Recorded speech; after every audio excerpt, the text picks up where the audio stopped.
في قلب بجاية، حيث تلتقي الأصالة بالإبداع، وحيث تتحول الموسيقى إلى لغة تجمع المواهب والأحلام.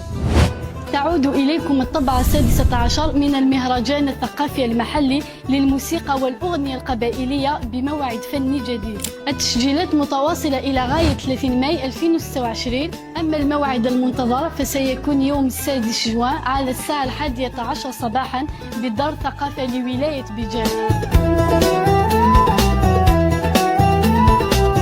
المسابقة مفتوحة للمواهب الشابة التي يقل عمرها 30 سنة، ويشترط أن تكون الأغنية جديدة وخاصة بالمتسابق بمجهود فردي أو بالتعاون مع كاتب أو ملحن. للمشاركة يمكنكم الاتصال بالأرقام الظاهرة على الشاشة أو إرسال ملفاتكم مباشرة إلى البريد الإلكتروني لمديرية الثقافة والفنون لولاية بجاية. كما يمكنكم التسجيل عبر رابط أسفل الشاشة. احترموا الشروط واتركوا لموهبتكم فرصة التألق.